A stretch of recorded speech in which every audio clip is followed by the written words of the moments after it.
Okay, hello you two. So let's say you're playing the black pieces and your opponent opens up with 1b3, the Larsen variation.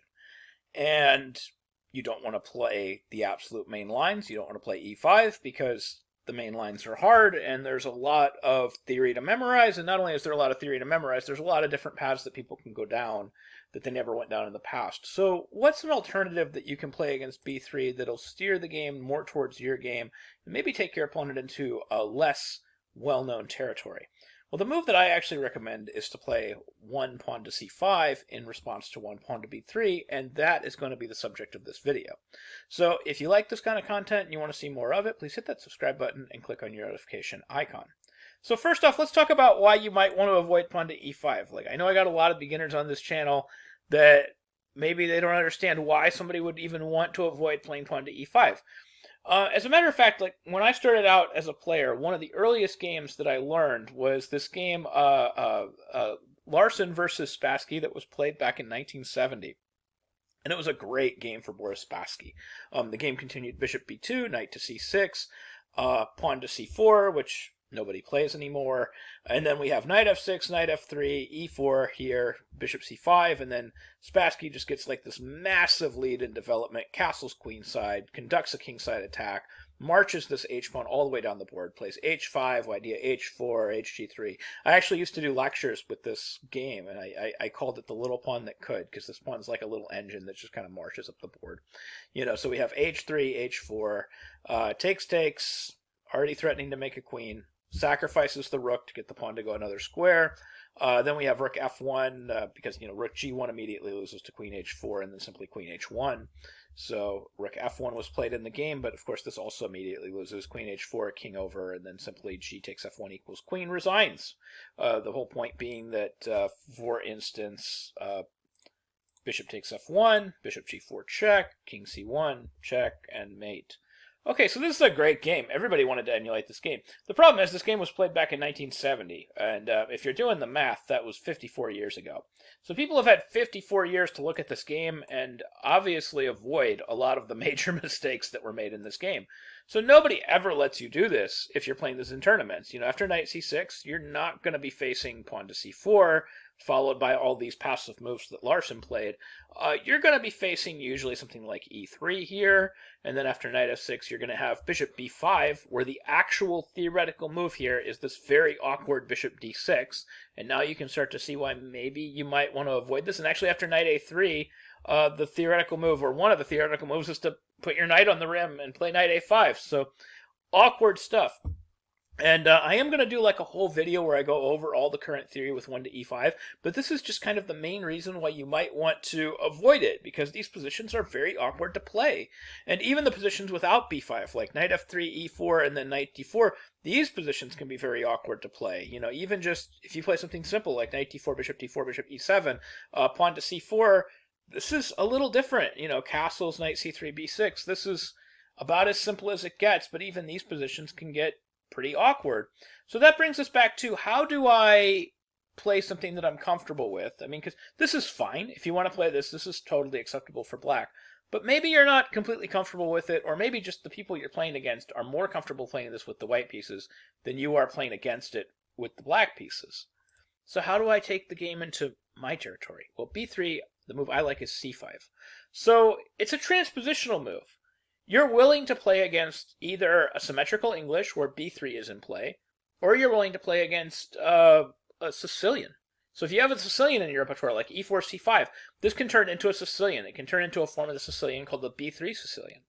And of course, I have both of those things in my repertoire, so this move fits really well. And it a lot of times makes my opponent kind of uncomfortable, because a lot of people that play b3, they're not necessarily e4 players. And they're not necessarily English players. They're not necessarily symmetrical English players. So you can get people outside of their repertoire by simply playing one pawn to c5, and you can steer the game back into territory that you're more familiar with. So after bishop b2, the move that I prefer, just as a transpositional move, is b6. There are a couple other options here. Well, there's one main other option here, which is knight c6. And there's a couple of cool games here that you can take a look at. There's Carlsen versus Ferrugia that was played on chess.com back in 2020. And that game continued knight f3, pawn to e6. And there's another game that you can take a look at that continued knight f6. It was Wesley So versus Magnus Carlsen, played on chess.com back in 2017. That game continued bishop f6, gf6, c4, f5, knight c3, bishop g7. And Carlsen had an interesting game with black. Now, going back to the Firouzja game, continued e6, which is a little bit more my speed. And then after pawn to e4, Firouzja continued with pawn to d5. So he's kind of playing a d5 variation against this b3 Sicilian. So we have kind of the typical way that people play this, which is they hold their knight, and then they play a6, and then they do this. And then after rook e1, bishop e7, what's interesting is Firouzja had an advantage, but Carlsen went for it. He took... played bishop f6, then bishop e6, bishop e7, queen e7, d4, castles queenside, and black was actually doing pretty good in this game. Like I said, this is Carlsen versus Firouzja, played on chess24.com, played back in 2020. So this is another interesting idea. You can play knight c6, but again, my preference is the more transpositional approach. I like to play b6. And it's okay, you play b3, I play b6, and then we're both gonna, do our thing. You're gonna transpose either into a symmetrical English, or you're gonna transpose into a e4, c5 Sicilian. Well, now we have the b3 Sicilian. And this is in my repertoire with bishop b7, where I play against the b3 Sicilian, knight c3, e6, knight f3, knight c6. This is just how you would normally play against a b3 Sicilian. Now, the game I'm following here is Antipov versus Ivanchuk, played back in 2013. That game continued g3, bishop e7, bishop g2, bishop f6, castles d6, knight e1, knight on g to e7, f4 castles, e5, d takes e5, knight e4, knight g6. And of course, black is doing really good here. So black is doing quite all right here. And again, that was Antipov versus Ivanchuk, played back in 2013. So opening wise, black is doing good. More importantly, I understand the position, and maybe my opponent doesn't understand the position as well. So going back, e4 is a possibility, and then we're transposing into this type of Sicilian. Another possibility is they can try to play c4. Not necessarily right away. Most people go after it from this move order, like knight f3, bishop b7, e3, e6, and now eventually they're just going to play c4 because there's just nothing else there. And now what I do in these positions is I just develop. I just play knight f6, knight c3, knight c6, bishop e2, bishop e7, and we have this completely symmetrical, completely equal position. Castles, castles, d4, cd4, knight d4. So now, this is an interesting kind of stemming off point, like how do we play the position from here? We could follow this one game, Karyakin versus Duda, played on chess.com back in 2020, that continued d5. Although I'm not 100% sure of the accuracy of some of these moves in the position. But the game continued cd5, knight d4, queen d4, bishop d5, knight d5, queen d5. I don't like the fact that I just gave up my bishop pair. Bishop f3, queen d4, bishop d4, rook ac8. And of course, Duda turned out to be okay. Actually, Duda eventually went on to win, which I think is incredible, because I think, obviously, white has to be a little bit better here. White has, the two bishops, and the pawn structure is completely symmetrical and nothing else is going on, but somehow Duda won with the black pieces against Karyakin, of all people. But going back, after knight b4, I think an interesting idea here is something like queen b8, just going after these dark squares. And there's some tricky stuff here. Like if you're familiar with hedgehogs or familiar with symmetrical Englishes, you'll notice kind of some of the themes that I'm going after here. But one of the main ideas is the dark square diagonal and the f4 square becomes kind of weak if they ever go for a Maroczy bind type of setup with e4. So for instance, if, let's just say we all just play some moves like h3, knight d4, queen d4, then I just shuffle my rook over to d8 because, hey, one day maybe I do want to play d5, or I want to pretend and I want to make it scary. And they play rook d1, and, I've still got some time in my day, so I'm going to play h6, just make a Luft square. And now they finally play e4. Now I can get away with going after the dark squares. I can play bishop c5, queen d3, queen f4. And this is a really interesting situation because my queen is planted on this f4 square. Their bishop has already developed to this diagonal. It's going to have to come back. And a lot of weird stuff is going on here that maybe they're not going to be totally comfortable with. This position is already just kind of unclear.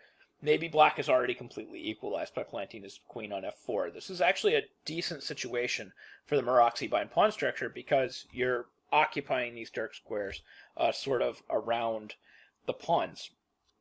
So that's certainly an option. And that's just kind of like one of the things that I recommend against this particular move order is after b3, play c5, bishop b2, and then you can go for this b6, and then just play bishop b7, and you're just going to play this completely equal symmetrical English position. And if they don't have the symmetrical English in their repertoire, then you're going to be good to go here.